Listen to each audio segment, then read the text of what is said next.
Hello everyone, welcome back to cost accounting class. And this week we're going to talk about chapter 15, allocation of some costs and allocation of revenues. All right, before we start, and I want to go over something that I am going to do this week for your class. First, I will post the rubrics for your final projects, and also I'll post the list of the final projects cases, so that way you can to look through all the cases and then let me know which case your team or you want to do, and then I'll post it on our forum. All right, so hopefully I can post all these materials by Wednesday. That way you have several days to look at it and let me know what your preferences are, and then we can update your case projects next week. All right, so now let's get chapter 15. All right, so PowerPoint. Okay, so chapter 15, we're talking about allocation of support department costs, common costs, and revenues. So basically, we have multiple costs categories and multiple cost pools, and then how do we allocate those costs, and then how do we allocate revenues in terms of bundle sales, right? And the problem with this allocation, cost allocation and revenue allocation, is that we are trying to uh, figure out the most appropriate profits for a specific product or for a specific profit center, and that way we are able to make some decisions in terms of whether we need to discontinue this product line, or whether we need to offer some incentives, discounts, for example, or whether we need to extend other product lines, or which part of costs uh, um, uh, is not used efficiently, so to speak.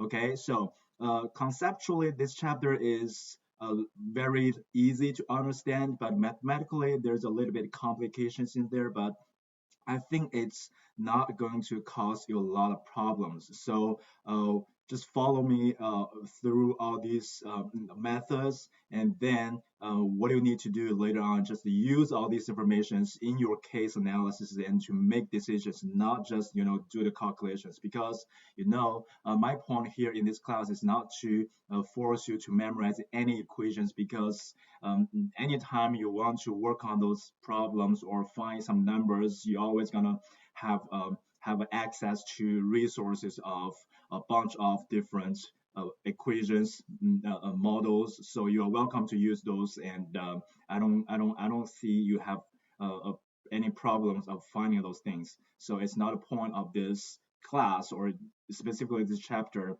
And the problem here is that I want you to focus on the theoretical part. What's the difference between each of those methods, and what are the benefits and drawbacks of each methods, and which one we should use under certain circumstances, those so to speak, those kind of things. All right, so let's get started. All right, here is our learning objectives for this chapter. Okay, you can pause and look through this quickly and then continue.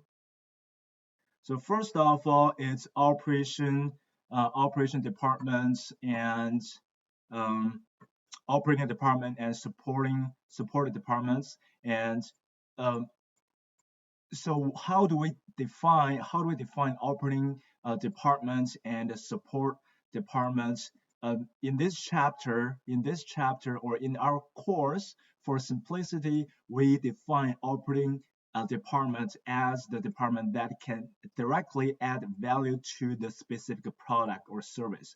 So for example, if we're a manufacturing company, that means only the plant only the factory, the manufacturing plant, is the operating department, because that is the department or stage that directly add value into the products. So things like R&D, distribution channels, or marketing, all these, and customer services, even though they are adding values into the product or service, in which really increased value for product in terms of customer preferences, but we are not considering them as operating department. Okay, so just for simplicity. Okay, so in real life, then whether this department or this stage of process is an operating department or not, it depends on the company, and also it depends on the company's strategies, position in the industry, and the type of products they are producing, or their stage in their business, the company's life cycle, so to speak. Okay, so it depends. It's not absolutely the only manufacturing plant. Okay, so but for our course, we just use this as an example. Okay, illustration. And the support department is just those departments that provide services and support to the operating department. For example, if we have a manufacturing plant, we have direct materials, direct laborers, and also we hire managers to manage the manufacturing plant and have janitors to clean the floor. And we have maintenance team to do maintenance work on our machineries, and we have utilities, and all these things goes to product cost, right? Those overhead costs. However, in addition to all these manufacturing costs and all these critical elements in terms of manufacturing process, we also have something like HR, right? We need to have a department to help us to recruit workers and to train workers. And also we have accounting department, right? We have accounting department to process the payroll and to record all these records and be able to help us find the appropriate amount for costs and to pay their salaries, wages, and so to speak, right? And those are the supporting or supportive departments. So when we are looking at operating department and supporting departments, the question here is if we want to come up with a specific or an appropriate amount for costs or for price, how much cost we should allocate, or at least we should charge to that specific service or to that specific product, right? So now the question here is how a company allocates its overhead and internal support costs, right, among its various production departments or projects. And because this will have a impact on the profitability, okay, of those products or departments, right? So this question, if we look at more detailed, this question actually can break down into two questions. First is, should we allocate a fixed cost of the supporting departments to the operating divisions? Okay, should we allocate a fixed cost or not? Why is that? Because in terms of cost behaviors, we always have something variable and we have something fixed cost, right?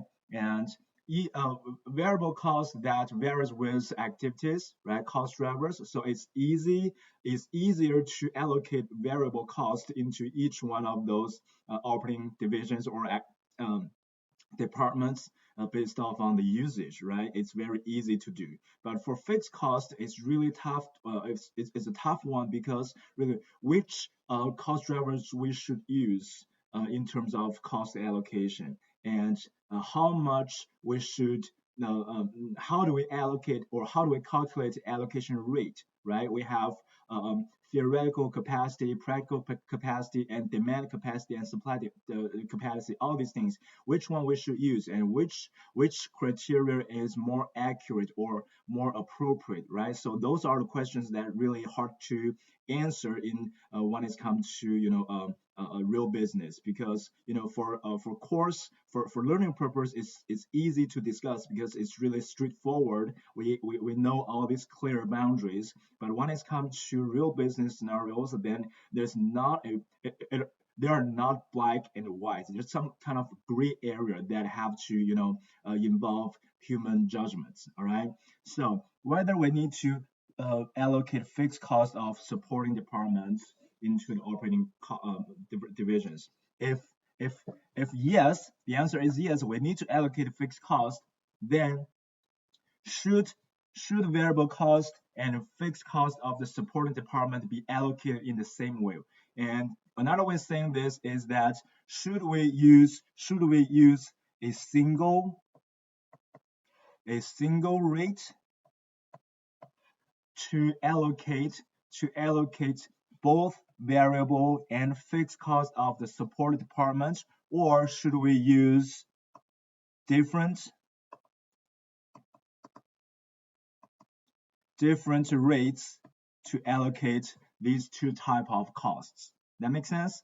So then these are the two questions that comes to mind whether we need to allocate supporting department costs or not. All right. So now in terms of these questions, then we have two different methods to allocate support department costs.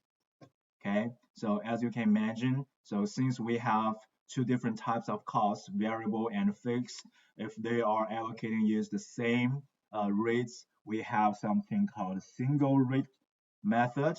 If it's not, we're probably going to separately allocating those two type of costs. Then we're going to use a different rate for each one of them. That is called dual rate method. It simply is two rate method, right?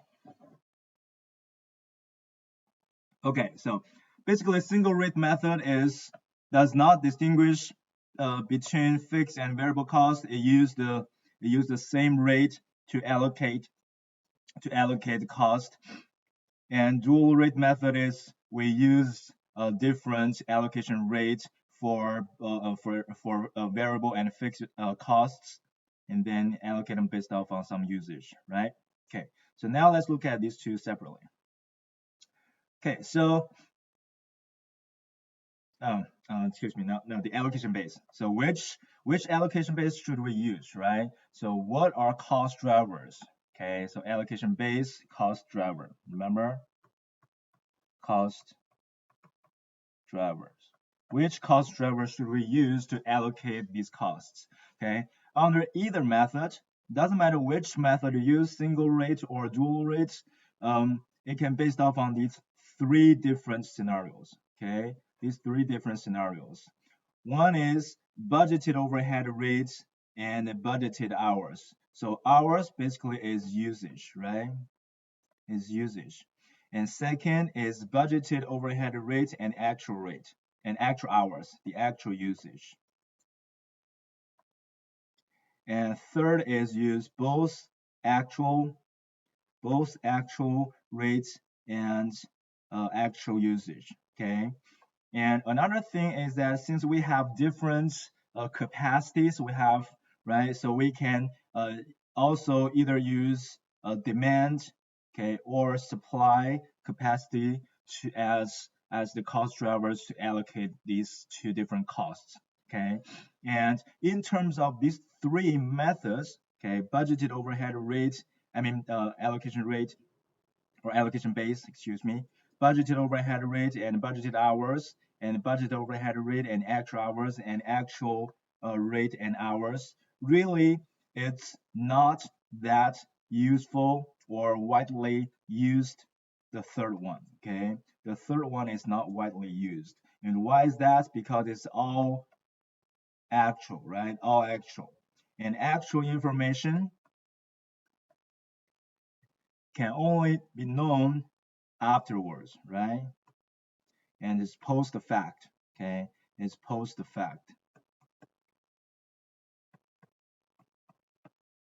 So why is that? Because we never know actual hours or actual rates until we have all those actual information, which we have to wait until the end of the period to figure it out, right? And that causes problem, in terms of budgeting and resource allocation, and also in terms of monitoring and controlling all these things.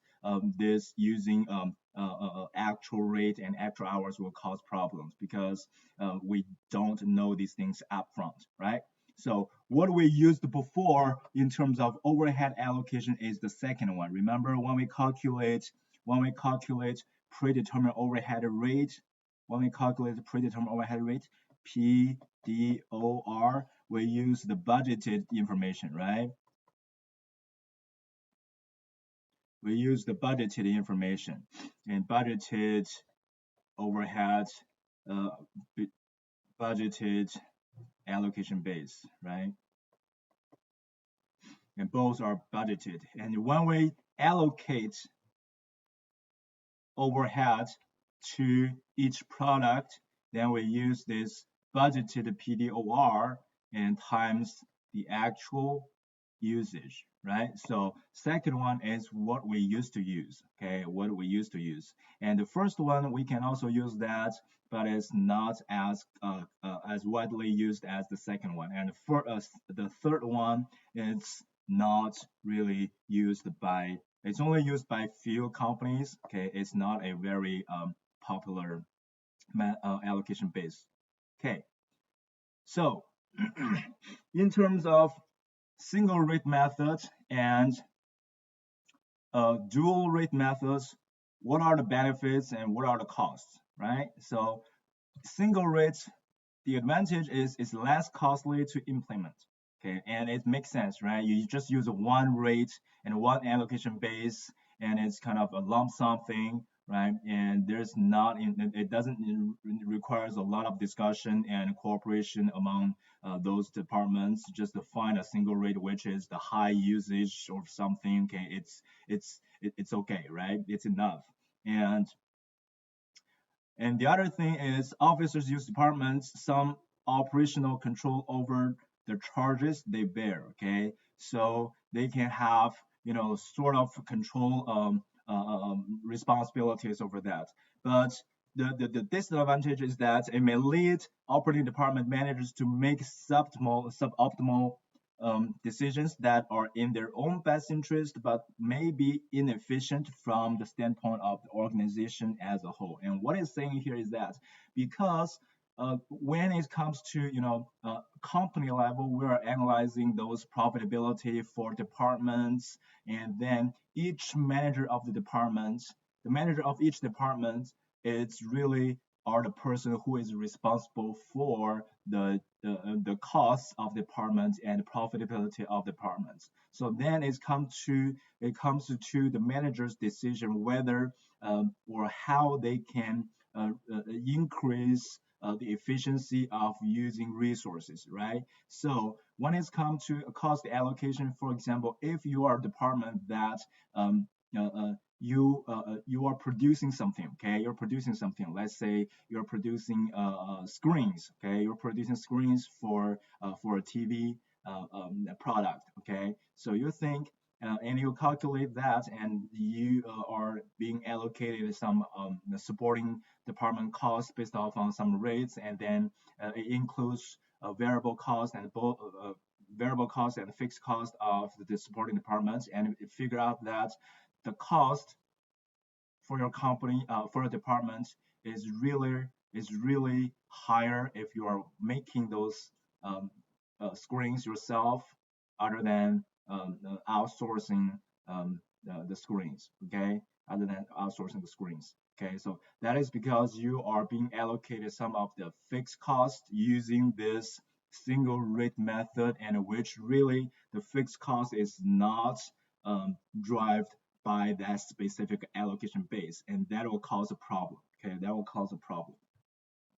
So sometimes it's really not the best interest for the organization or company as a whole, but it could benefit the specific department, operating department, and that's just for short term. Okay, if it's long term, still it's not going to be benefit that operating department in any way, but just in short term it'll be.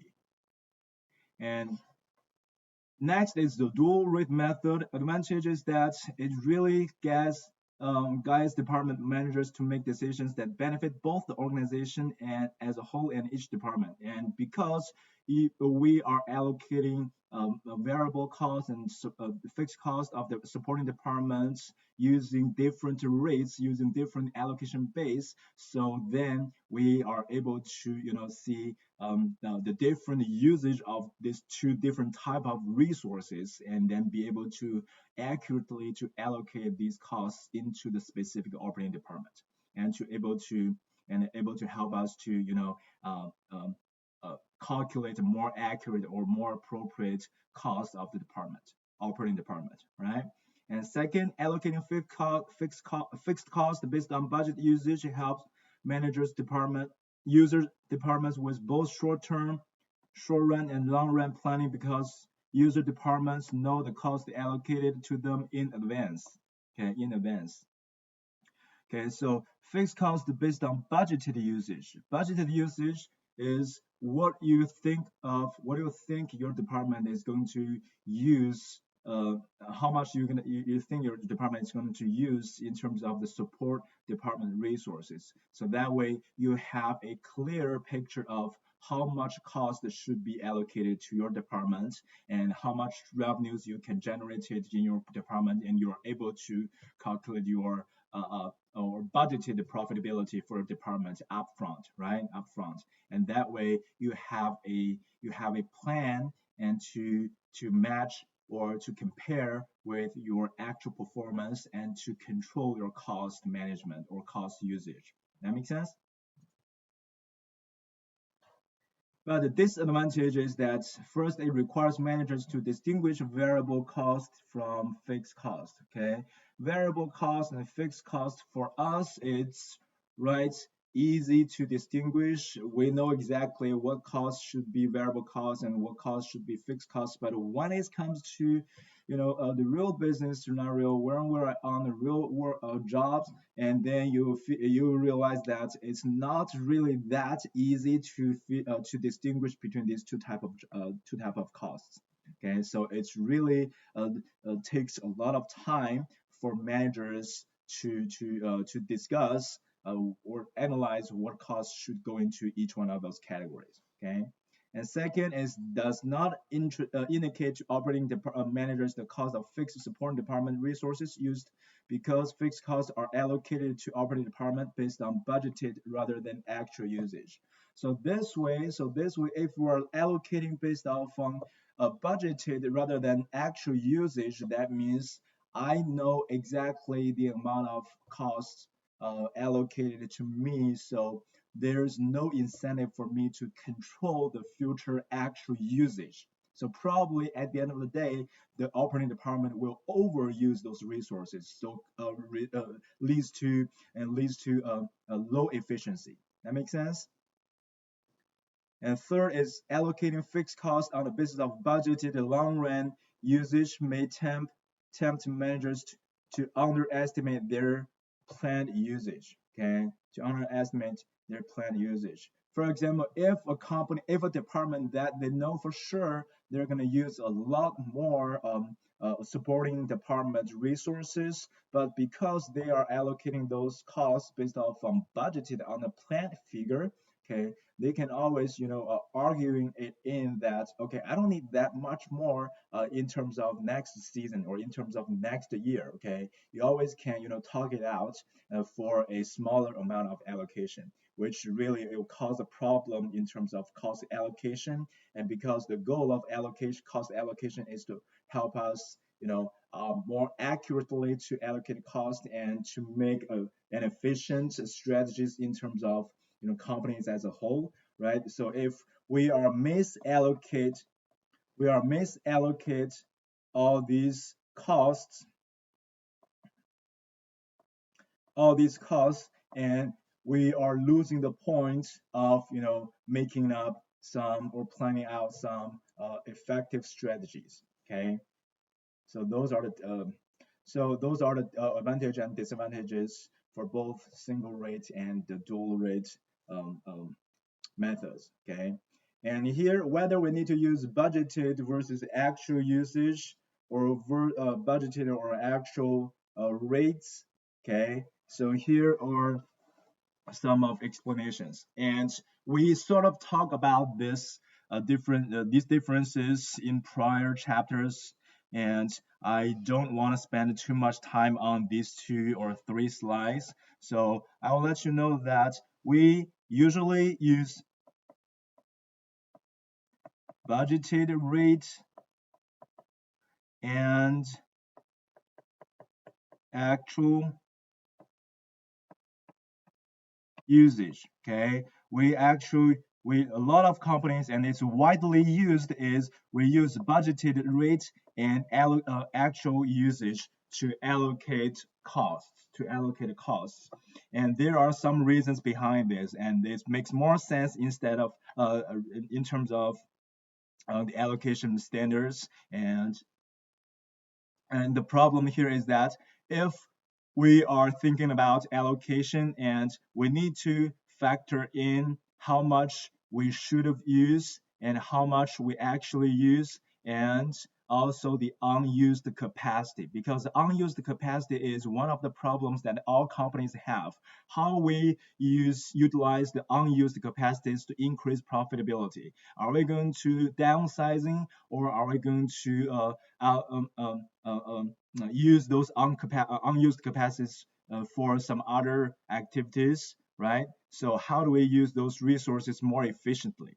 Okay, so this way, using budgeted rates and actual usage, it will help us to solve most of these problems, or at least not solve the problem, at least to provide those enough information for us to make those decisions. Okay, so why is that? Because budgeted rate is based off on some capacity, which usually is practical capacity. So that way we factor in unused capacity. That makes sense? We factor in unused capacity. So then based off on actual usage, we are able to see how much of those resources is being actually used, and which part, how much the unused capacity left over. And on the other hand, or second point is, if we're using actual usage to allocate costs, we are able to incentivize those operating managers to sort of control their cost usage, or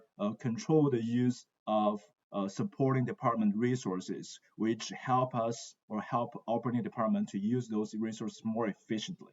Okay, so those are the things. If we are using budgeted rates and budgeted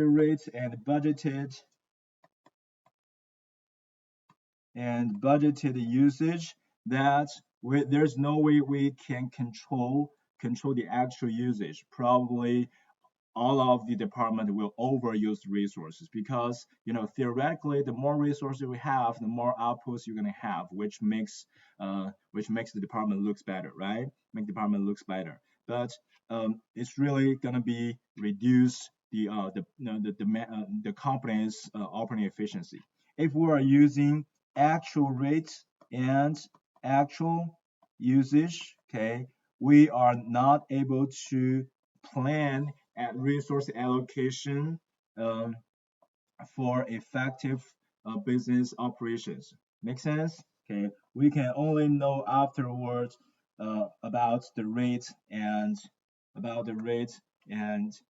the usage. Okay, about rate and usage. All right. So this basically what this budgeted and versus actual costs and choice of allocation base talks about. All right.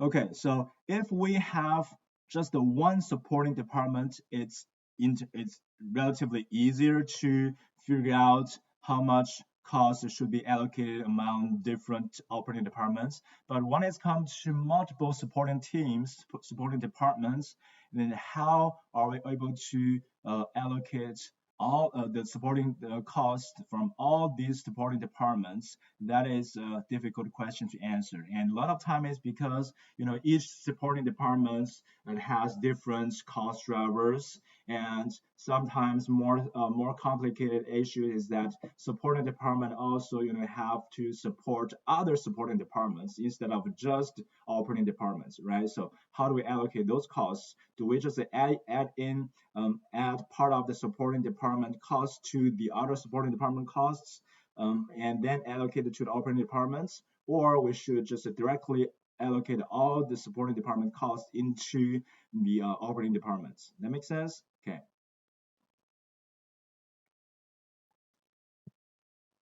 So the allocation for multiple support departments costs is following the three steps. Okay.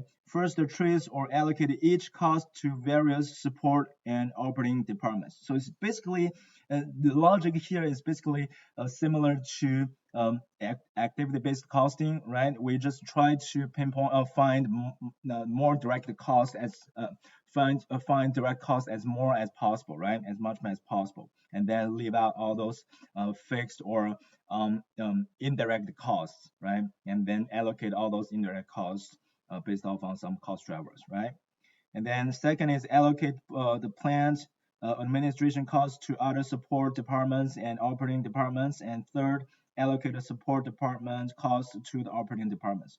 These steps are the general steps, okay? They are general steps. So they are the foundation, okay? First, find direct costs, and then all those indirect costs, we figure out what are the administration costs, okay, and what are other support department costs. And the idea here is that the plant administration cost, it's a base supporting department, okay. It's a basic supporting department that support every other department in the company, okay. So administrative, like accounting, right, HR, okay, those are not only support plant factory plant, but also other supporting departments. For example, marketing and sales and service and um, logistic chains and supply chains, right? All these or R&D departments, and all these supporting departments are using some of the services from administrative and from these two departments. And then after we allocate all these administration costs into other support departments, basically after we adjust all the support departments cost, then we're starting the next step to allocate all the adjusted support department costs into the operating departments. All right. So allocating costs, multiple support departments, and we have three different methods. All right.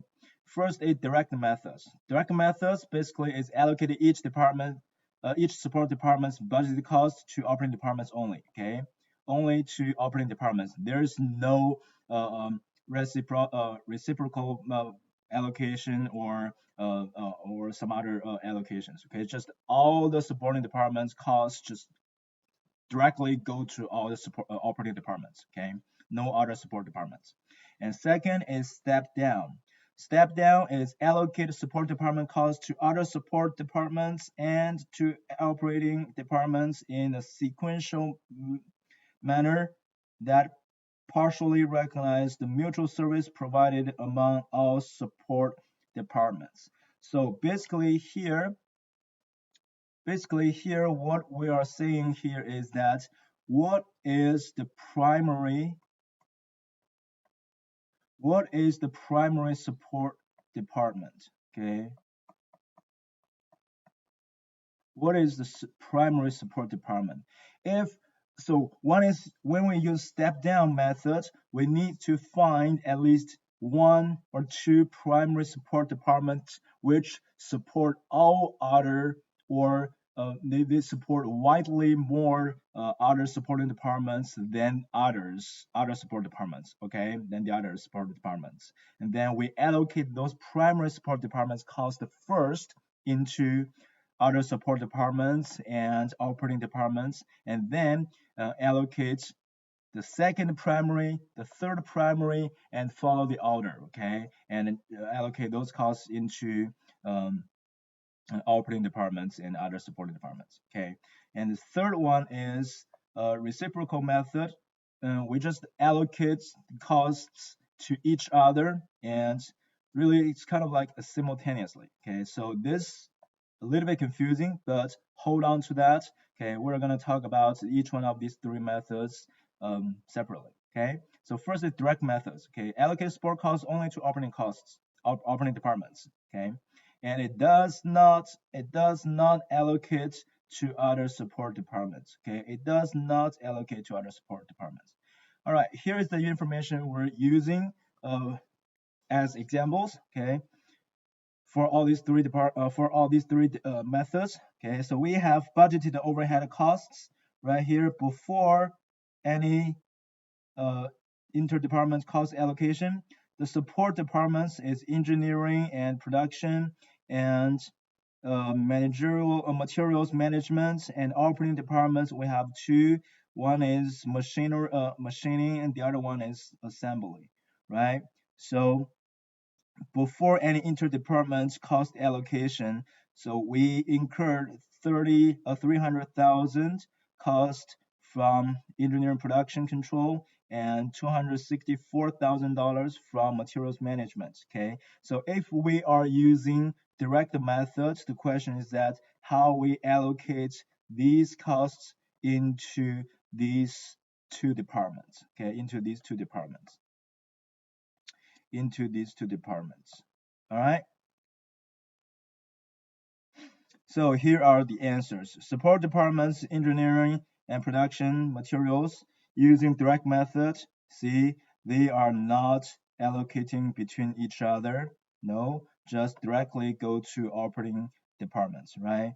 Engineering and production allocates 85,000 something to assembly and 214 something to machinery, and materials allocated 58,000 something to machinery and 205 something to um, assembly department. Okay, they're directly allocated to both of these two operating departments. Okay, operating departments. Then how do we calculate? Okay, direct method. Okay, so what base we use, right? What allocation base we use? Okay, allocation of right here, um, on line 5 here, allocation base for engineering production control. Okay, we use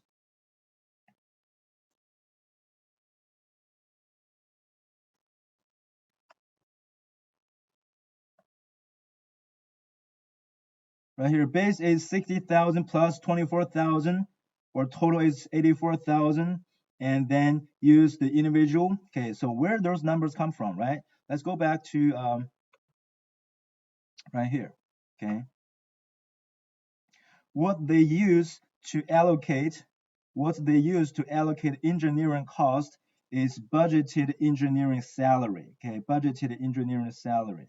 So for operating departments, machinery incurred $60,000 of engineering salary. Assembly is 24,000 engineering salary. That makes sense, right?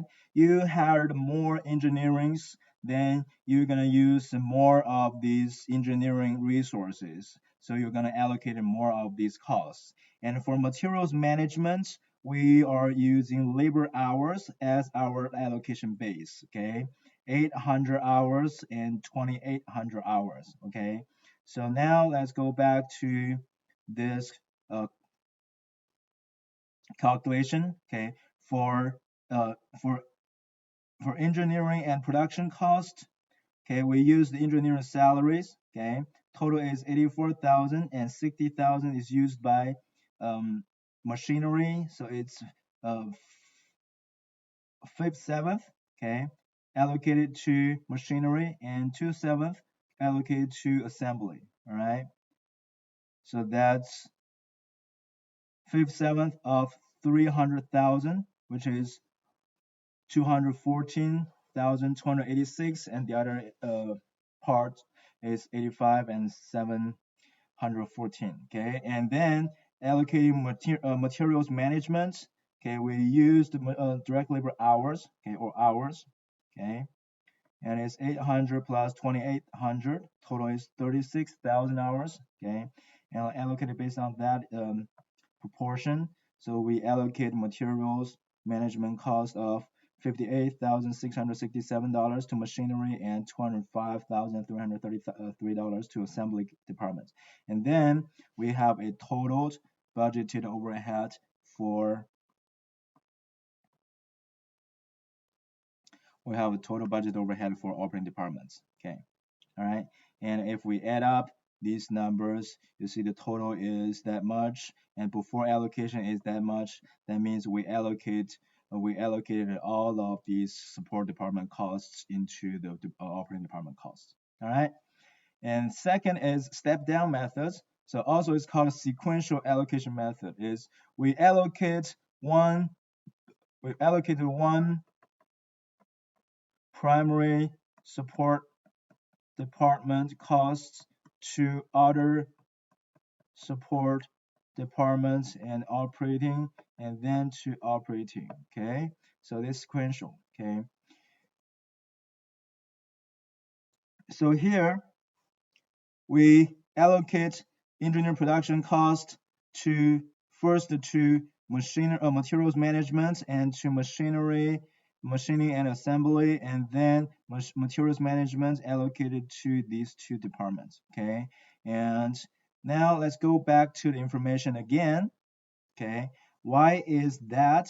Why we allocate engineering and production control cost? Okay,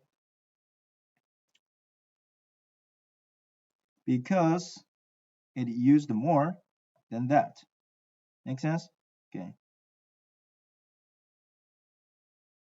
So we allocated, or this is mathematically primary cost, and or in terms of company, you can figure out what is primary supporting departments, even though probably it's not the largest amount. Okay. You can find it out from the company's operations natures. All right. So here again, allocation of engineering production cost control, that we still use the salary, okay, engineering salary. But in this case, we're not only including engineering salaries paid to machinery and assembly, and also we include engineering salaries paid to materials management department. Okay, so all these three, and we have this allocation base. So this is for machining engineering salary. This is assembly salary. Oh, excuse me. This is materials management engineering salary, and machinery engineering salary, and assembly engineering salary. In total, it's $120,000 and allocated based off on their percentage. Okay. We allocate $90,000 of machinery to engineering production control costs to materials management, and $150,000 to machine, and the $60,000 to assembly. And then after that, we allocate this amount of materials management cost into these two departments. Okay, into these two departments, and based off on the hours. Okay, the hours. And hours, as we calculated from the previous method, is 2/9 and 7/9, right? So we allocate this amount to based off on this percentage into these two departments. Okay, and you see here it is a negative number in this cell and also in this cell. That means before allocation we have a total of $300,000 of that cost of in that department, and in this line we allocated these, we took these $300,000 out and allocated into each one of these three departments. Okay, into one of these three departments. Okay, here is the same thing. Okay, we take this cost out and allocate it to these two departments. Okay, and reciprocal method allocates support department costs to operating departments by fully recognizing the mutual services provided among all support departments. And the reciprocal method fully incorporates interdepartmental relationships into the support department cost allocation. So it's also known as a matrix method. An alternative way to implement the reciprocal method is to formulate and solve a linear equation, this implementation requires 3 steps. Okay, so what are those things? Okay, so basically, what do we do if we're manually using reciprocal allocation methods? We still first need to find the allocation percentage. Okay, allocation percentage. So first, we allocate budgeted um, engineering and production control cost based off on the salary. Okay, and it's the same thing we got from the previous method. Okay, and then we allocate the materials management, still follow that order, primary order. Okay, what are the primary service cost, the support cost, and what are the second primary? Okay, and so on and so forth. Okay, and based off on hours, but this hours calculation, the allocation based allocation is different from the previous slide. Okay, previous method. That because we have to allocate this between or among engineering, production control, and machinery department and assembly department. So we used down here on line 23, we used 400 hours in engineering department, 800 hours in machining department, and 2,800 hours in assembly department, right? So then we have allocated 1/10 of materials management cost into engineering and production control departments, and 2/10 of the cost into machining department, and 7/10 to the assembly department. Okay, so then we allocate these costs. We allocate these costs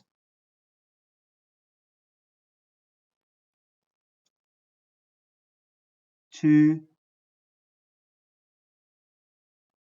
engineering, machining, and assembly, right? And now from this step, first allocation, okay, from first allocation, the first one, we already allocated out all the 300,000 cost in the engineering department. But now, after the second allocation activity, we now have another $35,400 in engineering and production control, right? Which is supporting departments, and that means we have to allocate all these costs uh, among other departments, right? And in this case, this is zero. Okay, there's no cost here, but we have to allocate all these 35,400 into other 3 departments. Okay, into other 3 departments.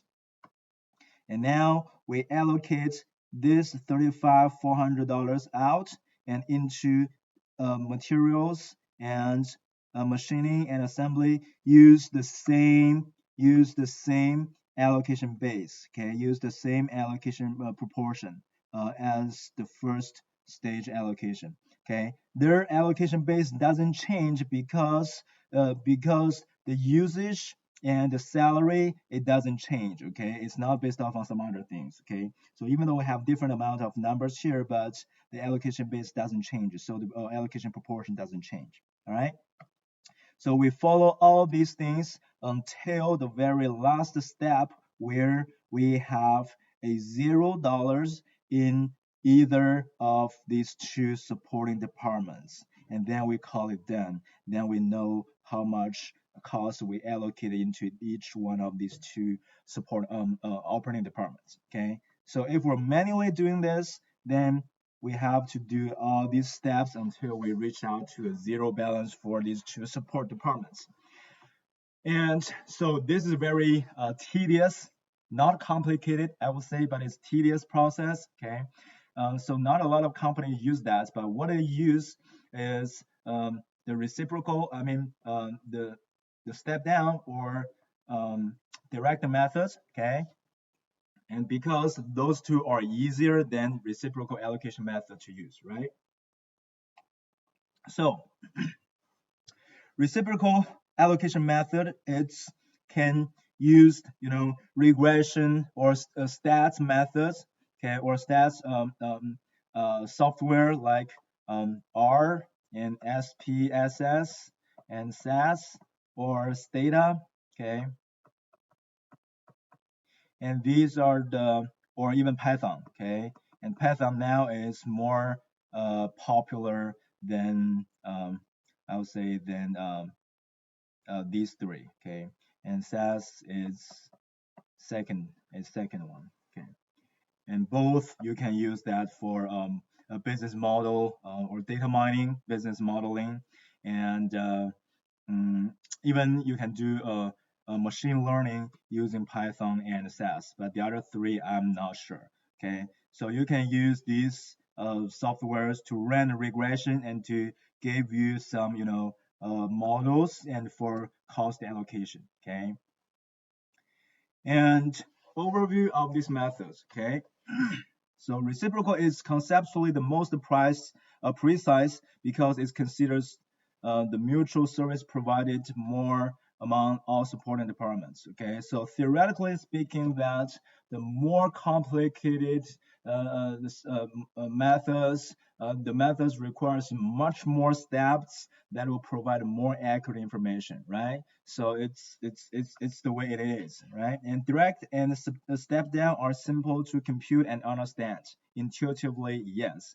So direct method is widely used as computing power to perform repeated iterations. Increases more companies find that reciprocal method easier to implement. Why is that? Because no longer need as much human power as it used to be used before in terms of using reciprocal method for cost allocation. We just pull out all these cost information and clean the data and put in those regression stat softwares and create some variables, and then you just hit run, then the software just do the work for you, probably as quick as a minute or several minutes or at most an hour, and you are able to find the answer. Okay, so it's not like the other old days that if you're using reciprocal method, probably gonna take a week for a department to get that allocation numbers, and sometimes it's not accurate because we have something called human errors, right? So now we can use that thanks to the technologies. Okay, so that is for support cost. Okay, we use all the services from those support departments. Okay, HRs, accounting, and sales, customer service. All of these are support departments, right? We allocate those costs, and now it's come to common costs. Remember, what are common costs? So, for example, if you and your friends, you are renting in a department, okay, a department, and you split the rent, right? You split the rent, and sometimes it's 50% to 50%, half and half, right? And but if you are really not using as much space as your friend use, and probably you can just split your rent based off on space usage, okay, something like that, okay. So then the common place that you live in, the department, okay, and the department rent is called common costs. And how do we allocate it between you and your friends is called allocating a common cost allocation, okay. So now let's look at this example, okay. Here we have a plant floor for a hospital, okay, or urgent care, okay, whatever. And this is the whole building floor plan, okay. Probably it's one floor or two floors, okay, 2 stories uh, building or one floor building, okay, it doesn't matter. But you see, we need to pay things like property tax. We need to pay property taxes and insurance and utility and all these things, so to speak, for this building and for running utilities to keep air down, to keep air cool, right? And to let up the space. Okay, all these are costs has to incur to be able to keep all these activities functional, functioning normally, right? Functioning normally.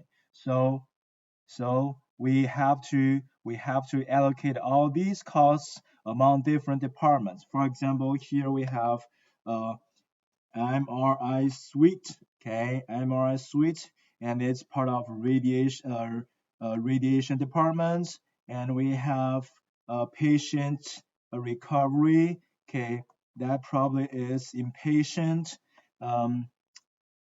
something departments, okay, and we have something lab, and we have something uh, resource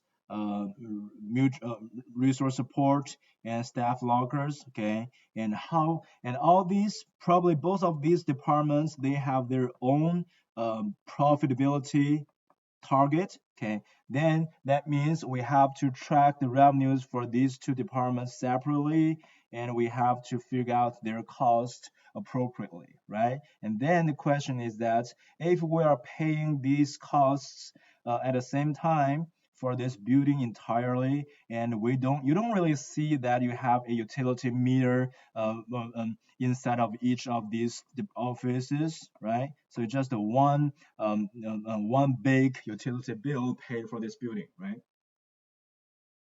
So then how do we allocate those costs? So that is the question here for allocating common costs. So common cost, the cost of operating facility activity or a cost object when a facility activity or cost object is shared by two or more users. And common costs arise because each user incurs a lower cost by sharing a facility or activity than operating the facility or performing the activity independently. The cost accounting challenge is how to allocate common costs to each users in a reasonable way, okay? We have two different methods to allocate that. And standalone. So standalone, it's if you can remember from MB 234, the financial account introduction of financial accounting, we have something called um, uh, um, revenue recognition. When it's come to bundle sales, we use this standalone allocation methods to split the sales price for the products in the bundle. Okay, so what it means is that a standalone cost allocation method determines the weights for cost allocation by considering each user's common cost of facility or activity as a separate unit, as a separate entity, okay?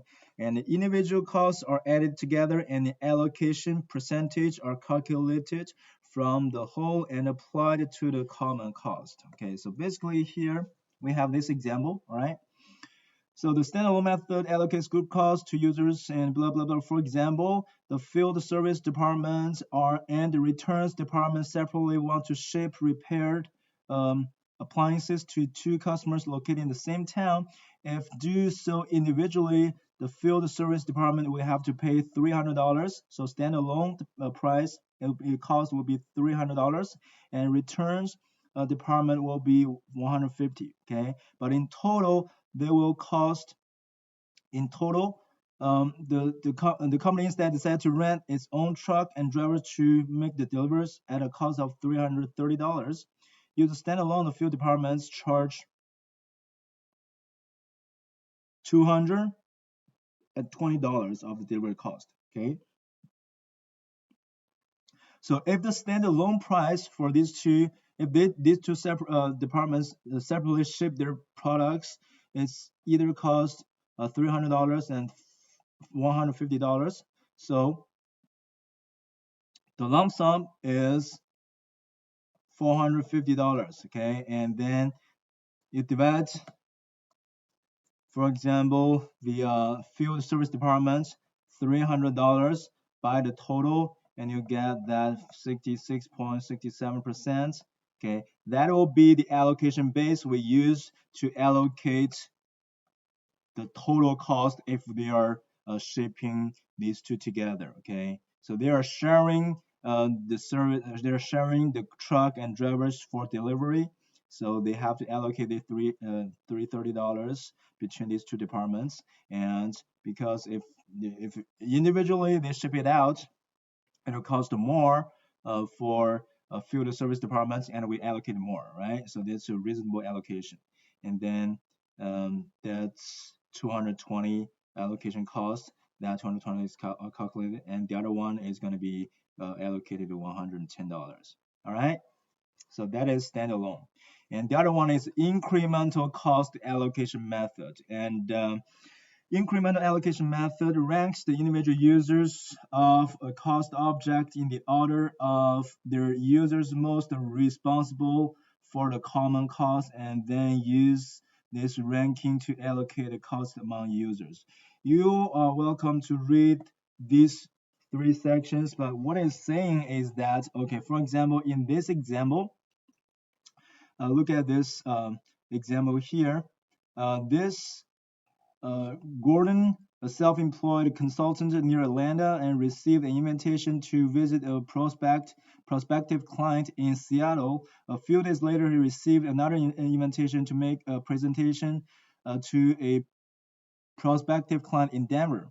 He decided to combine his visits, traveling from Atlanta to Seattle, and then Seattle to Denver, and then traveling back to Atlanta. Okay, so this um, so received offer for his consulting service for both companies, and upon he returned, he decided to accept engagement in Denver. It doesn't matter really here. It's just additional information.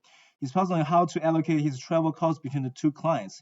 He collected the following data for regular round trip fares with no stopovers. Okay, so if he travel to Seattle, okay, and then fly back to Atlanta and then travel from Atlanta to Denver, it will cost in total $1,000. Okay, and then he paid this multiple stop flight from Atlanta to Seattle and then Seattle to Denver and then go back to Atlanta. It costs in total $900.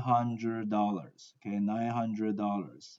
So how should he allocate this $900 to both of these two clients? Okay, and then here it shows that here this requires the choice of a primary party and an incremental party. And in this case, Gordon think the Seattle client is primary party. Then all we charge all the individual flight ticket from Atlanta to Seattle, that $600 to Seattle client. Okay, if it's not going to if it's not going to see the Seattle client, he will not going to either of these two clients. Okay, so then he will never occur this $900 of costs. So that is the primary and clients. So he allocates $600 to that client, and whatever left over, the $300. Okay, 900 minus 6, $300. Okay, and all these $300 just go to the other client. Okay, so this is called incremental. What is incremental?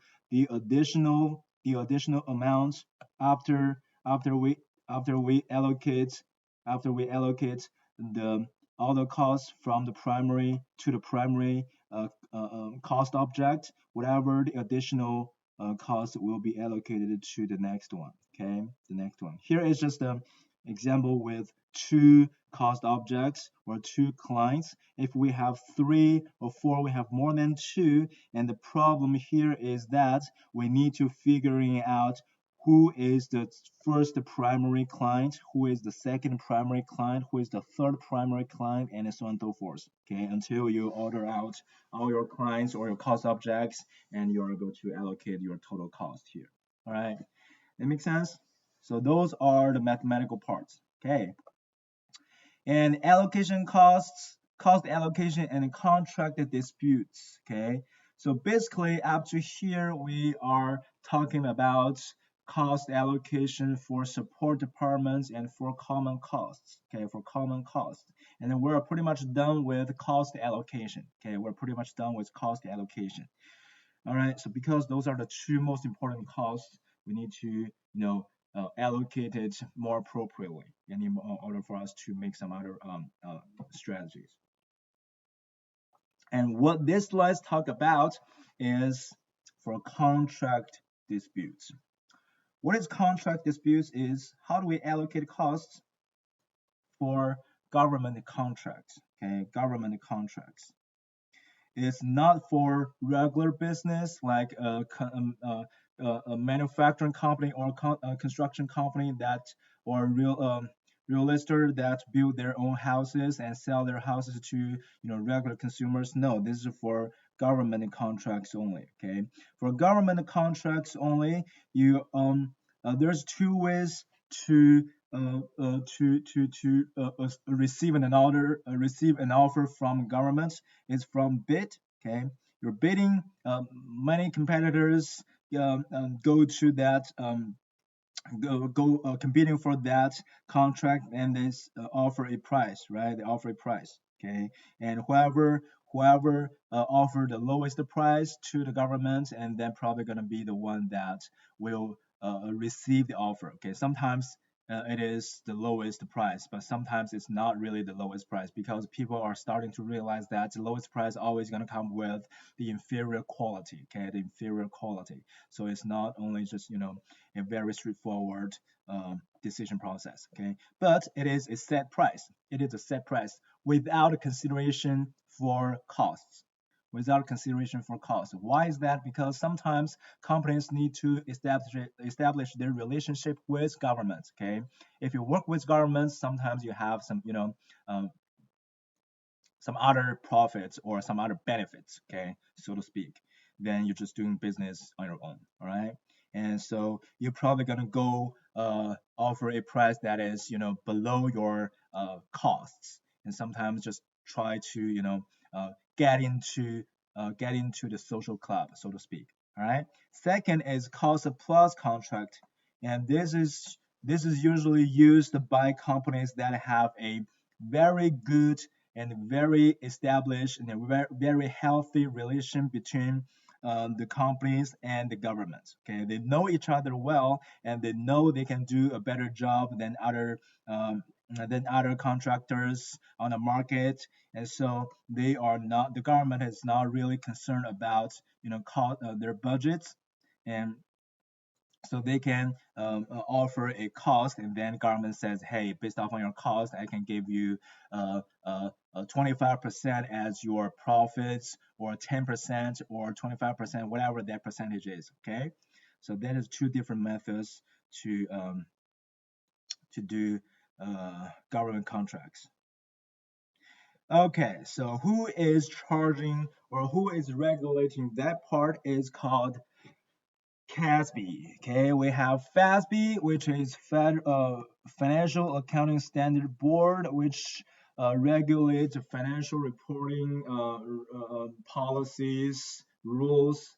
And here we have something called a Cost Accounting Standard Board. It's called a CASB. Okay, and CASB is a function within OFPP. It's the Office of Federal procurement policy, and it's an independent legislative established board, and it has 5 members. First, it has to be the OFPP administrator. Okay, I don't think many of you will walk into this type of business. Okay, just bear with me. Let's walk through this slide. Okay, it's not a thing that you find in your textbook. I pull out this information from their website. I think it's more useful instead of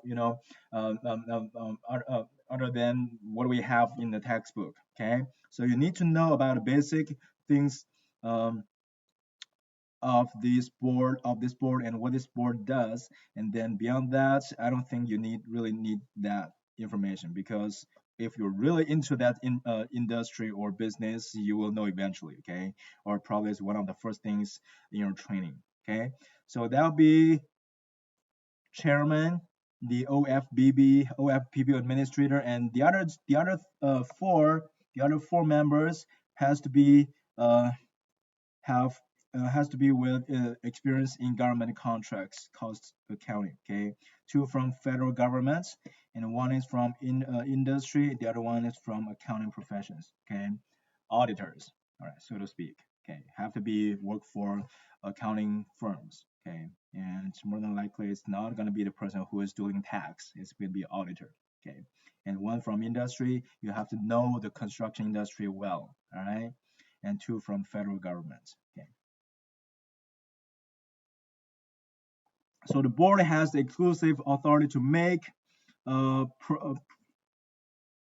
promulgate and amend cost accounting standards and interpretations designed to achieve uniformity and consistency in cost accounting practices governing the measures, assignments, and the allocation of costs to the contracts with the United States.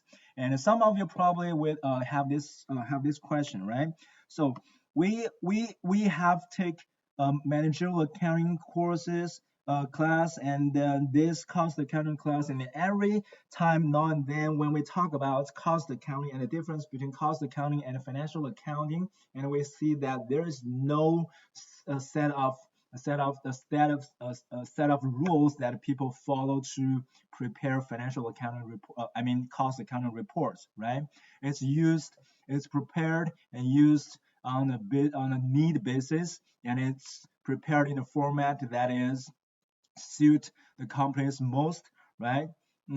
Suit best to the company. All right. And why in this case now we're talking about some standards board for cost accounting. And remember this is only for government contract. And when you see government contract is starting to make sense, right? So for government contracts, you cannot say, hey, my company, I think the cost should be, my company think that the workers' cost should be direct labor, and the other company come in and says, oh, this is not a way how we allocate the workers' cost. We allocate that we treat workers' cost like overhead cost because we have more machineries, or so to speak. Okay, so this is not the way how government contracts or uh, uh, um, um, projects works, because governments needs to evaluate all these different offers together and to come up with some, to come up with the decision to offer the projects to which contractors, okay, to which contractor. So that means if they have to compare their costs and to make those decisions, then those information has to be in a unified form, okay, has to be in a unified form, okay. So that's the reason why you have to prepare a consistent set of report or a cost report, cost information to the government, and let them decide which they're gonna use, which contractor they're gonna use. Okay, so that is the idea behind this. Why we have a board to charge or oversight cost accounting standards, and it's only for the government, right? Every time you see this pin or badge, okay, it's for a government thing.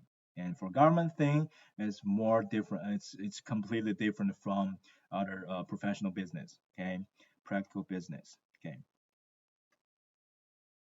So now let's talk about product allocation or revenue allocation, okay, revenue allocation. And when you see this slide, and probably really you're saying what the hell, right? So you have so many pictures in this slide, and just what are you doing here?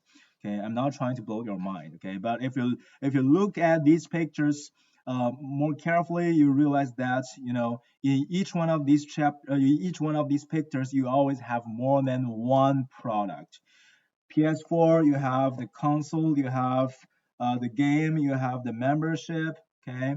And for Canon camera, you have the camera and the mic, and here you have different products, the same here. And even for services, okay, even for services here, Disney Plus, you have Disney Plus in there, Pixar, Marvel, Star Wars, and National Geographic. Okay, all these are different services and products. And cosmetics here, okay, cosmetics, okay, you have different products, and you can buy this as a bundle, or you always can buy this as separate products and then charge a separate price, right? So now the question is that if the company is offering these bundle sales, how are we going to, or how are we able to allocate these revenues to the bundle revenues to each one of these individual products, because those are individual products manufactured by individual manufacturing departments, and those manufacturing departments probably are the one who is responsible for their department's profitability only, right? So after we after we are appropriately to allocate the costs to each one of those operating departments, now we need to allocate those revenues to each one of those operating departments. Then we can come up with the department or operating department's profitability. That makes sense? So bundle products and revenue allocation methods. Okay, it's similar to the methods we use to allocate common costs. Okay, so bundle products, you know what it is, right? So a package of two or more products, you charge for a single price, and if you can buy them separately, you charge a separate price, which is much higher than the bundle price if you add the separate price together, right? And revenue allocation occurs when revenue are related to a particular revenue project, but cannot be traced to it in an economically feasible way. What it's saying here is that, for example, here we have all these bundles. Okay, we have all these bundles, and what are the cost object? Okay, in the bundle, for example, here a PS4, this bundle. In this bundle, we have different stuff: the PlayStation, game, and the service. And each one of these three are different cost object.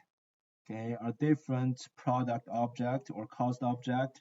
Okay, so then it says revenue allocation will be based on revenue object, okay, but cannot be traced easily, economically feasible to trace that. And revenue object, anything for which a separate measurement of revenue is desired, okay, so those are the separate individual products. An allocation issue can arise when revenue from multiple products are bundled together and sold at a single price. The method for revenue allocation parallel those described for common cost allocation. So basically what it's talking about. But now the question is that what allocation base do we use? What allocation base do we use, right? For cost allocation base, for cost allocation, uh, for allocating the common cost, it's standalone or incremental, right? Which we based off on their individual cost, and we based off on the usage of those things, right? It's kind of straightforward, but for products, for revenues, we have different things we can use as allocation base. Okay, first it's selling price. Okay, you can sell it separately for $100 for this for PlayStation, PS4, and you can sell the game separately for $35, right? And together you sell them the bundle for 110, right? So you can based off on the selling price, and also you can based off on unit costs, how much it costs to make that, how much it costs to make that. Okay, so similar to the allocation for common costs. Okay, this and or the physical units. Okay, the number of units you sell in the bundle. Okay, you have one is equivalently important, just a half and half allocation. Okay, so those are the three different allocation base we can use to allocate. Okay, so when it's come to these things, and what uh, these are the options you have, and these are the decisions you need to make. All right, so to speak. So incremental revenue allocation method. First, we rank the product is the primary product, and the second primary product, and third rank the product. Okay, so for example, that PS4 bundle, the station has to be the first primary, right? And the second is not the game. I believe it's the membership. It's the membership. If you have the membership, you have access to many more games, and it's download for free. And third is the game. because not a lot of people is buying that for game, but it's probably going to be buying for membership. Okay, so you can list out on this order, or you have your a personal preference on the order. You can just do the opposite, whatever the order is. But my idea is that you have to list out these three items in the bundle in their on a primary basis, okay, and then charge and allocate the costs, allocate the revenues based off on that incremental revenue methods. Okay, you have sell it for how much separately, you charge the individual cost, individual revenues to that, and additionally, you charge the full membership price to that, and you have anything else left in your revenues and charge that additional to the game. Okay, so if you don't I don't want to really go through, in details about these mathematical methods, but if you have questions, just let me know, all right?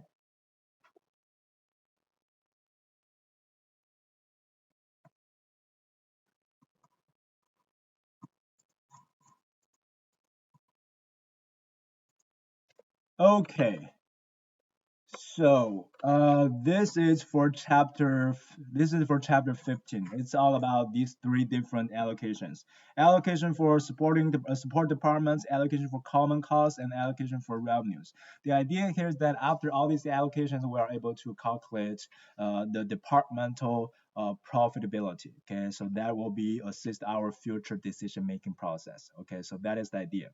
All right. So, and in this week's assignments will be most likely, half calculation problems and half conceptual problems. Okay. So the conceptual problems is for us to make, help us to be familiar with this process, and for the final projects, if you have some questions in there like this, or you can use that to assist your decision making process.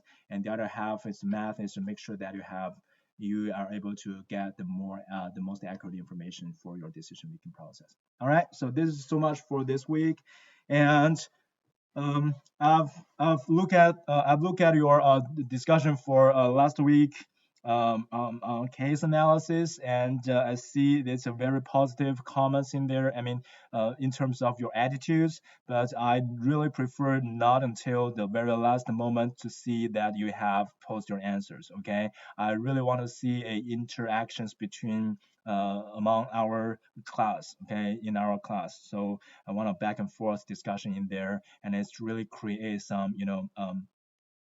learning experiences in there. Okay, so don't wait until the last minutes to post your answers. It's not really a good or a right or wrong answers in there, because all comments discussions are uh, subjective. Okay, there's no right or wrong. As long as you have your reasonable arguments in there and everything that makes sense, that is a good comment. Okay, that is a good comment, and it's positive comment. Okay, so I want really you can jump into the discussion. And I also I've noticed that several of you didn't post your comments, and your didn't submit your homework even. So if you have any questions about the course, or if you have any questions about the procedures of taking this course, or if you have any difficulties of taking this course, please let me know as soon as possible. Okay, we still have time to make those accommodations to you.